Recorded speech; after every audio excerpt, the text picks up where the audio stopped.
Hola, ¿qué tal? Saludos, soy el pastor Luis Alberto Paulino de la Iglesia Bautista Fuente de Luz en Los Guaricanos, República Dominicana. Este es el canal Luis Alberto Paulino. Quiero compartir contigo una porción de la Escritura donde podemos meditar y aplicar a nuestras vidas las verdades de la Escritura. Quisiera que fuéramos a nuestras Biblias allí en tu lugar, a Colosenses capítulo 4.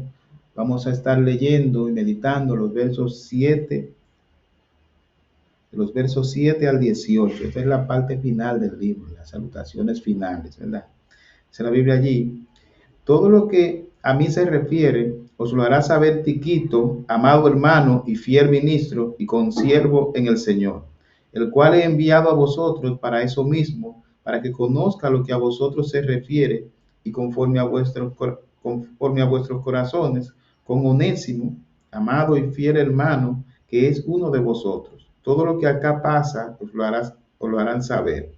Aristarco, mi compañero de prisiones, os saluda, y Marcos, el sobrino de Bernabé, acerca del cual habéis recibido mandamiento, si fuere a vosotros recibidle, y Jesús llamado Justo, que son los únicos de la circuncisión que me ayudan en el reino de Dios, y han sido para mí un consuelo.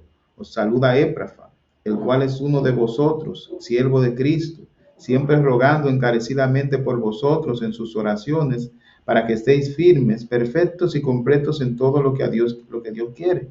Porque de él doy testimonio de que tiene gran solicitud por vosotros y por los que están en la Odisea y los que están en Hierápolis.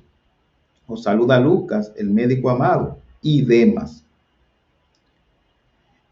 Saludad a los hermanos que están en la Odisea, y a Ninfa y la iglesia que está en su casa. Cuando esta carta haya sido leída entre vosotros, haced también que se lea en la iglesia de la Odisea, y que la Odisea la leáis también vosotros. También a Arquipo, mira que cumplas el ministerio que recibiste en el Señor. La salutación de mi propia mano, de Pablo. Acordaos de mí, de mis prisiones. La gracia sea con vosotros. Amén. Padre bueno, esta es tu palabra. Te la presentamos a esta hora y te pedimos que la uses, Señor, en medio nuestro. En nombre de Jesús. Amén y amén.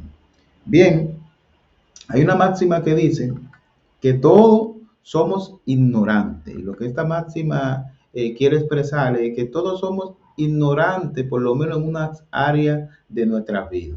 Y el que todos seamos ignorantes implica entonces que todos nos necesitamos, porque las cosas que yo ignoro no son las mismas cosas que usted ignora. Por tanto, yo lo necesito a usted y usted me necesita a mí en alguna medida. Por ejemplo, yo puedo ir a algún lugar a representar a alguien que no puede ir, o otra persona puede ir a cierto lugar a representarme a mí que no puedo estar allí por algunas razones. Por tanto, necesito a esa persona si yo no puedo estar allí. Entonces, los cristianos no somos llaneros solitarios. Los cristianos nos necesitamos unos a otros. Y El Llanero Solitario es una serie en la década de los 80 de un personaje que era un justiciero enmascarado y a caballo, que había perdido su equipo de trabajo que luchaba contra la justicia, y a él lo habían dado por muerto, y inclusive habían hecho su tumba, y él creó un personaje para enfrentar a la injusticia y para enfrentar a los criminales según la serie, y en este personaje él solo luchaba contra la injusticia. Entonces se le llamó el llanero solitario. Nosotros no somos llaneros solitarios, nosotros no estamos solos, nosotros estamos para animarnos los unos a los otros y apoyarnos en esas áreas que tenemos necesidad el uno del otro. Y cuando nosotros vamos a la escritura acá, nosotros sabemos que esta carta de Colosenses se produce, Pablo la escribe porque Éprafa, que fue a la sazón el pastor en Colosa ya, había ido donde Pablo, que estaba preso en Roma, y le había hablado de los colosenses, de cómo era la vida de los colosenses, de cómo ellos habían creído, pero también les había hablado de la amenaza, de la herejía que había amenazando a esta iglesia, queriendo llevarla a entender que Cristo era una criatura y que no era Dios, entre otras falsas enseñanzas ligadas al judaísmo y ligadas también a los griegos. El punto es que Pablo está preso acá y tiene que escribir esta carta e enviarla a Colosa. Pablo no puede ir. Él necesita que otras personas se encarguen de ello. Pablo era un hombre muy preparado. Pablo era un hombre, si se quiere, como el día de hoy, con muchos títulos, con muchos honores y causa, con muchas universidades, con muchas páginas para la izquierda, como se dice popularmente. Sin embargo, él necesitaba de otros para que fuesen a hacer el trabajo que él no podía hacer. Y nosotros encontramos al final de esta carta un equipo, los nombres no todos los nombres de las personas que colaboraron con Pablo, pero sí una gran selección de nombres que tuvieron al lado de Pablo mientras Pablo trabajó para la obra del Señor. Nosotros leemos sobre Pablo y decimos que Pablo fue esto y que Pablo fue aquello, pero Pablo no estuvo solo. Tuvo hombres a su lado, también mujeres que en su momento hicieron el trabajo que él no podía hacer. Y nosotros encontramos esta carta, por ejemplo, es llevada por Tiquito y Onésimo. Ellos eran quienes iban a salir a llevar esta carta. Los demás nombres que vemos después de Tiquito y Onésimo son los nombres de los personajes, de las personas que estaban allí con Pablo, que enviaron saludos a quienes iban a recibir esta carta. Vemos en el versículo 10 a Aristarco, vemos en el mismo verso 10 a Marcos, en el verso 11 estaba Jesús llamado Justo, quien envió sus salutaciones, y en el 12 tenemos a Éprafas, que es quien conoce de primera mano la situación de los colosenses, y debido a las informaciones de él es que se produce que Pablo hace esta carta. También vemos a Lucas en el versículo 14, y por último, de estos que envían saludos, vemos a Demas en el verso 14. O sea, Pablo envía saludos de forma general también a los hermanos de la Odisea y a una persona de nombre Ninfa. Y termina con un mandato, su carta, a un señor llamado Arquipo, y le indica que cumpla su ministerio. O sea, nosotros vemos en el versículo 7 cómo Pablo explica lo que está en esta carta al final, ¿verdad? La etapa final de esta carta. Todo lo que a mí se refiere os lo hará saber Tíquico, amado hermano y fiel ministro y consiervo en el Señor, el cual he enviado a vosotros para esto mismo, para que conozca lo que a vosotros se refiere y conforme a vuestros corazones. Y este nombre Tiquito significa fortuito o afortunado. Y la primera vez que se menciona Tiquito en las Escrituras es en el libro de Hechos, donde Pablo, producto de las amenazas de los judíos, ha tomado la decisión de volver a Macedonia, y entre los nombres de sus acompañantes encontramos a Tiquito en Hechos capítulo 24, capítulo 20, verso 4. Y le acompañaron hasta Asia Sópater de Berea, Aristarco y Segundo de Tesalónica, Gallo de Derbe y Timoteo, y de Asia Tíquico, y hay otro llamado Trofino. La primera vez que se menciona este colaborador de Pablo allí.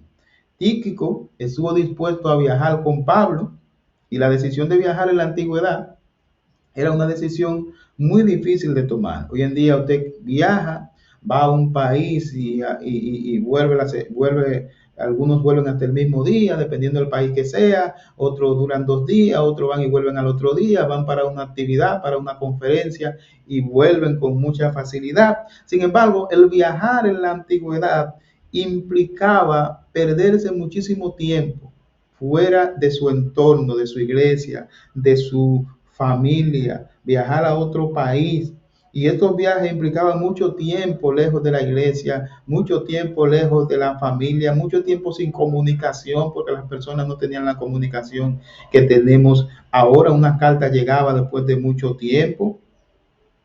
Ahora, eran viajes también peligrosos. Este era un viaje peligroso en el que Tíquico se había embarcado con Pablo, puesto que esta travesía, la travesía era peligrosa, pero también los adversarios al mensaje del Evangelio hacían que este viaje también fuese aún mucho más peligroso. Y durante el trayecto, Pablo recibió advertencia, ¿verdad?, de pruebas que se le iban a presentar en Jerusalén. Y Tíquico estuvo allí y escuchó estas advertencias. Sin embargo, él siguió junto con Pablo. Cuando Pablo escribe Colosenses, ya habían pasado más de 2 años desde su arresto en Jerusalén. Y en ese tiempo, Pablo había sobrevivido a algunas conspiraciones, o sea, algunos ataques contra su vida. Los líderes judíos intentaron asesinarlo. Por ejemplo, él sobrevivió a algunos juicios, al de Félix, al de Festo, al de Agripa y a un espantoso viaje que había hecho a Roma. Y en todo esto, Pablo estuvo acompañado de este fiel compañero, de este hombre que no le abandonó independientemente del peligro, de Tíquico. Sin duda, él estuvo allí también durante este encarcelamiento en Roma y es uno de los que envía saludos a los colosenses y a la Odisea. O sea, después que Pablo fue liberado, Tíquico se quedó con él. O sea, Tíquico no lo soltó. Tíquico fue considerado entre los candidatos para ocupar temporalmente incluso el lugar de Tito. Recordamos que Tito es uno de los colaboradores de Pablo y fue pastor en Creta. Fue pastor en Creta. Recordemos que había una problemática allí en Creta y Pablo envió a Tito para que resolviera esta problemática que había allí en la iglesia y que instituyera pastores. Sin embargo, Pablo considera a Tíquico para ocupar el lugar de alguien que ha trabajado tanto como Tito y de tanta confianza. Esto nos deja ver a nosotros cuánta confianza tenía Pablo en Tíquico. Qué hombre de Dios y comprometido era Tíquico. Tito estuvo en la isla de Creta.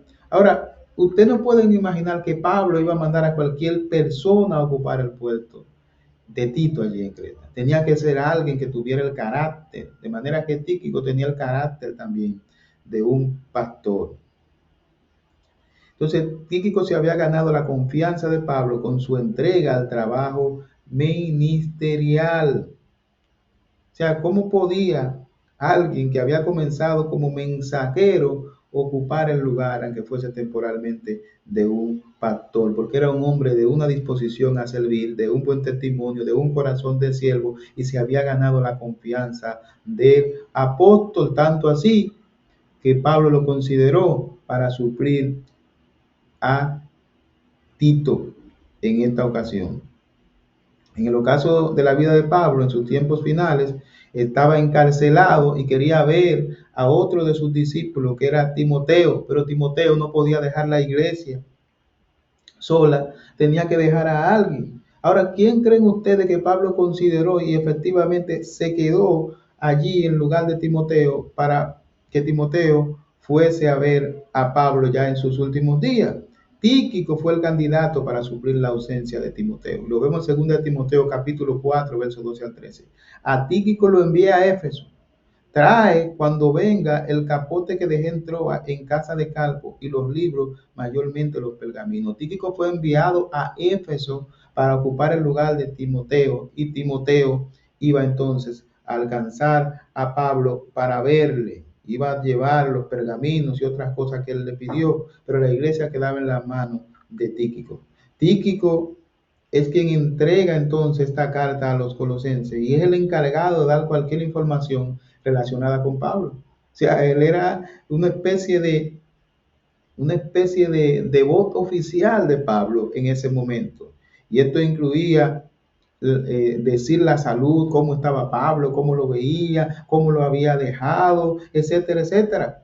Él también confortaría los corazones de estas personas con esta información que él traía de parte del apóstol Pablo y le daría ánimo y respondería a sus inquietudes. ¿Cómo tú ves a Pablo? ¿Cómo lo dejaste? Pablo está bien. Hasta ahí llegaba toda la confianza que tenía Pablo en este hombre. Y Pablo se refiere a él como un amado hermano en el Señor. Y al llamarlo hermano, Pablo lo hacía parte o lo reconocía como parte de la familia de los creyentes. Su carácter le había hecho merecedor del título de amado, amado por nada más y nada menos que el apóstol Pablo. Pablo también se refiere a él como un fiel ministro. Nunca alcanzó un papel prominente como pastor, ejerciendo de manera continua. Pero el ejercicio importante, servicio como el servicio, ese vínculo con Pablo y las iglesias, fue un fiel administrador de su ministerio.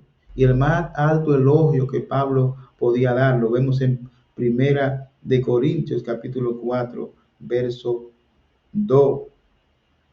Fue un siervo del Señor, era un diácono. Como hemos visto, Tiquito, por razones antes expuestas, era un hombre de confianza de Pablo. Ahora, él no era el único hombre de confianza de Pablo. Hubieron otros más que nosotros vemos acá. Y uno de esos nombres que vemos acá, que era con quien iba Tíquico, es con Onésimo, en el versículo 9. Y dice el versículo 9, con Onésimo, amado y fiel hermano, que es uno de vosotros. Todo lo que acá pasa os lo harán saber. Y Onésimo es descrito por Pablo como un amado y fiel hermano, en otras palabras, un consiervo suyo, alguien que tenía la misma fe y es enviado para darle fuerza y afirmación y reafirmar, ¿verdad? Es uno de vosotros. De manera que Onésimo es un mensajero confiable. Ustedes pueden confiar en Onésimo. Y algo interesante en el perfil de Tíquico es que aparecen algunos datos ministeriales junto con Pablo. O sea, nosotros vemos algunos datos, cómo él va a Roma, cómo él permanece con Pablo a pesar de las circunstancias. Sin embargo, a diferencia de Tíquico, en Onésimo nosotros no encontramos ningún dato extra, nada más este que encontramos acá. No tenía un bagaje ministerial como Tíquico, una trayectoria, pero sí encontramos información de su pasado. ¿Quién era realmente Onésimo? ¿Bajo qué circunstancia Pablo conoce a Onésimo? Esas son buenas preguntas. ¿Y qué diferencia hay en quién él era ahora y quién era antes cuando Pablo lo conoció? Onésimo era un esclavo. Pero no solo era un esclavo que había huido de su amo. Y en ese contexto, él va a Roma y conoció a Pablo y se convierte también a Cristo a través del ministerio de Pablo. Y las leyes romanas eran bastante severas con estos esclavos que huían de sus amos. No tenían limitaciones a lo que podía hacérsele a ese esclavo, lo que el amo podía hacerle a este esclavo por haber huido. Este esclavo podía ser crucificado, no tenía derecho. ¿Qué le esperaba? Lo que le esperaba era a este fugitivo era la muerte finalmente. En esa estaba Onésimo. Y Onésimo había oído de la casa de Filemón, quien era su amo, y a la vez también era cristiano, era consiervo de Pablo. Pablo lo conocía.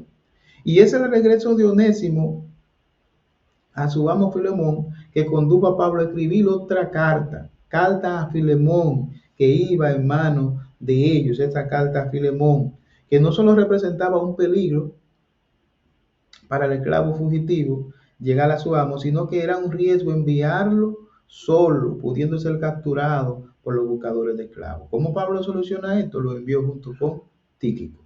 Tíquico a la vez le estaba protegiendo de esto que podían esclavizar. Entonces, para cuidar de ser capturado. Pero a pesar de este cuidado de Tíquico, todavía había un peligro, y era que él llegara a su amo y su amo respondiera de manera contraria a la que ellos esperaban. Podía matarlo, podía crucificarlo, podía hacerle cualquier cosa por causa de que él había huido de sus contornos. Entonces Pablo, preocupado por esto, por lo que podía pasarle a Onésimo en manos de su amo, y procurando el perdón de Filemón para Onésimo, escribe la carta que nosotros conocemos como carta a Filemón. Envía también esta carta, como ya conocemos, la envía a Filemón. Esta carta tiene un solo capítulo. Pablo le dice a Filemón: te ruego por mi hijo Onésimo, a quien engendré en mis prisiones, el cual en otro tiempo te fue inútil, pero ahora a ti y a mí no es útil, el cual vuelvo a enviarte. Tú pues recíbele como a mí mismo. Yo quisiera retenerle conmigo para que en lugar tuyo me sirviese en mis prisiones por el Evangelio. Pero nada quise hacer sin tu consentimiento, para que tu favor no fuese como de necesidad, sino voluntario. Porque quizás para esto se apartó de ti por algún tiempo, para que le recibiese para siempre. No ya como esclavo, sino más esclavo como hermano amado, mayormente para mí, pero cuanto más para ti, tanto en la carne como en el Señor. Así que, si me tienen por compañero, recíbele como a mí mismo, y si en algo te dañó o te debe, ponlo a mi cuenta. O sea, aunque Onésimo era un esclavo fugitivo, Pablo lo describe como un fiel hermano, porque cuando nosotros llegamos a Cristo, somos nuevas criaturas, ya no importa nuestro pasado, dice 2 Corintios 5:17, de modo que si alguno está en Cristo, nueva criatura es, las cosas viejas pasaron, he aquí todas son hechas nuevas, y Onésimo era una nueva criatura, y el tema de esta carta de Filemón es el perdón. Filemón había sido perdonado por Dios, ahora Filemón tenía que expresar ese perdón para con Onésimo, que le había ofendido. Onésimo también era un hombre de confianza de Pablo. Pablo dice: todo lo que acá pasa os lo harán saber, ¿ok? Os lo harán saber. Sin embargo, él se exponía a que pudiese ser mal recibido por su amo. Y esta carta entonces de mano de Pablo aseguraba que él fuese recibido. Otro personaje que nosotros encontramos en esta parte final de Colosenses, de lo que fueron los compañeros de Pablo, es Aristarco en el versículo 10 en la parte A. Mi compañero de prisiones os saluda. Y este era un creyente judío que tenía un nombre griego, ¿verdad? Como muchos judíos por ahí en la diáspora, era normal. Era nativo de Tesalónica, lo vemos por ejemplo en Hechos capítulo 20, versículo 4, en el verso 27, versículo 2. Y Aristarco aparece por primera vez en el ministerio de Pablo en Éfeso. Este ministerio de Pablo en Éfeso duró unos 3 años. Él fue capturado por la turba que allí se alborotó cuando lo identificaron como uno de los compañeros de Pablo. Si recuerdan Hechos capítulo 19, verso 29. Y la ciudad se llenó de confusión, y aún se lanzaron al teatro, arrebatando a Gallo y a Aristarco, macedonios compañeros de Pablo. Este Aristarco acompañó a Pablo en su viaje de regreso a Jerusalén, lo vemos en Hechos 20, verso 24, y en su viaje a Roma, en Hechos 27, 4. Aristarco era un hombre de confianza de Pablo. También es probable que haya permanecido junto a Pablo durante su encarcelamiento en Palestina. Pablo no estaba solo, tenía personas, colaboradores que hacían cosas que él no podía hacer. Y cuando Pablo escribe Colosenses, Aristarco está allí a su lado y por tanto está enviando saludos.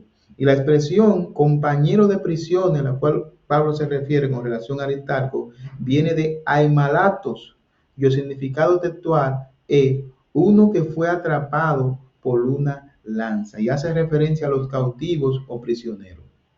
Y este hombre no estaba sujeto a estar preso. O sea, él eligió estar allí junto a Pablo para servirle y animarle. O sea, una persona que va y se tranca con otro que está preso allí porque él quiere estar con esa persona. Su decisión de hacer del estilo de vida de Pablo el suyo propio, tenía que ver con un corazón simpatizante y solícito. Pablo tenía a su lado personas que amaban a Cristo, que amaban el Evangelio, y por eso estaban allí dispuestos a morir por el Evangelio, al igual que Pablo. Él no estuvo solo. Definitivamente que este era un hombre fiel, y que cualquier líder, cualquier pastor quisiera tener al lado a alguien como Aristarco, ¿verdad?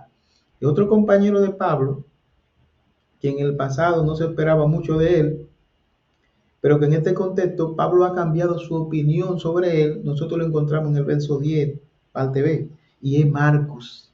Marcos, el sobrino de Bernabé, acerca del cual habéis recibido mandamientos, si fuere a vosotros, recibidle. Pablo lo está recomendando. Pero recordemos que Juan Marco es conocido, que había sido compañero de Pablo y Bernabé en su primer viaje misionero. Y es en este primer viaje misionero a donde él era de otro ánimo. Cuando más se le necesitaba, él cogió miedo y se devolvió. Por tanto, en el segundo viaje, la historia nos relata que Bernabé lo quería llevar, pero tuvieron una discusión. Pablo dijo que no. Dice Hechos 13, verso 13. Habiendo salpado de paso, Pablo y sus compañeros arribaron a Perge y Panfilia, pero Juan, apartándose de ellos, volvió a Jerusalén. Se devolvió. Y la razón por la cual Pablo no estaba complacido con Juan Marco era que Bernabé quería llevarlo consigo en el segundo viaje. Se había devuelto en el primero. Sin embargo, Pablo se negó a aceptarlo, pues no confiaba en su fidelidad, y esto desencadenó un desacuerdo entre Pablo y Bernabé, lo cual produjo en ello una separación. Lo vemos en Hechos capítulo 15, versos 37 a 39. Y Bernabé quería llevarse consigo a Juan, el que tenía por sobrenombre Marco, pero Pablo no le parecía bien llevar consigo al que se había apartado de ellos desde Panfilia y no había ido con ellos a la obra. Y hubo tal desacuerdo entre ellos que se separaron el uno del otro. Bernabé tomando a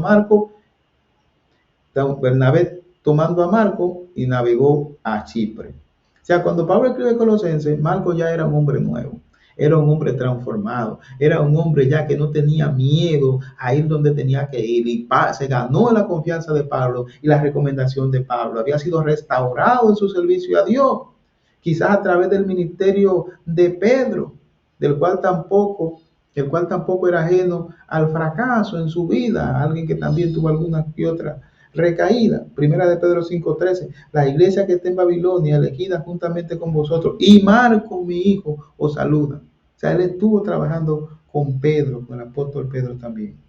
En Filemón 24, Pablo nombra también a sus colaboradores, y allí nombra a Marcos, nombra a Aristarco, nombra a Demas, nombra a Lucas, etcétera, etcétera. El hombre a quien Pablo rechazara en el pasado se convirtió en uno de sus mayores ayudantes acá, Jean Marcos, uno de sus mayores ayudantes. Por eso en 2 de Timoteo, versículo 4:11, Pablo le dice a Timoteo que lo traiga. O sea, toma a Marcos y tráele contigo, porque me es útil para el ministerio. Ahora las cosas han cambiado. Pablo le dice a los colosenses que si Marcos viene a ellos, deben obedecer los mandamientos emitidos acerca de él, los cuales provenían de Pablo o de Bernabé. Recíbanle. Si él va allá, recíbanle, trátenlo bien. Ellos no debían rechazarlo por su falta cometida en el pasado. Nosotros podríamos llamar a Marcos el hombre de las segundas oportunidades, o más ver bien el evangelio como el evangelio de las segundas oportunidades. Su vida sirvió como un testimonio de poder de Dios para extraer lo bueno de los fracasos humanos. O sea, Marcos había faltado en el pasado, sin embargo ahora Marcos era útil para el ministerio. Eso puede pasar con muchos de nosotros. Puede que fraqueemos en alguna área de nuestra vida, pero el Señor puede transformarnos, el Señor puede renovarnos y volver al escenario. También la Biblia se refiere en el versículo 11 a Jesús llamado justo. Dice Pablo que son los únicos de la circuncisión que me ayudan en el reino de Dios y han sido para mí un consuelo. O sea, no se sabe mucho de este llamado justo, si tenía el nombre de Jesús. Este nombre es la traducción griega de Josué, que significa Salvador, que es el mismo que lleva nuestro Salvador. Debió haber sido problemático para él llevar este nombre en el ministerio, ¿verdad? Mas, sin embargo, aún en medio de la persecución, él estuvo allí al lado de Pablo. Este junto a Marco y Aristarco eran los únicos judíos, o sea, los únicos de la circuncisión que acompañaban a Pablo y eran un consuelo para él. Aún no sepamos mucho sobre este hombre, con el hecho de él acompañar a Pablo es una muestra de su disposición a servir en la obra de Cristo. Hoy día existen hombres y mujeres capaces de dejar su pueblo e ir a lugares peligrosos a causa de Cristo, y lo hay en la actualidad. Entonces tenemos en el versículo 12 y 13 a un no muy conocido colaborador, Epafra. Os saluda Epafra, el cual es uno de vosotros, siervo de Cristo, siempre rogando encarecidamente por vosotros en sus oraciones, para que estéis firmes, perfectos,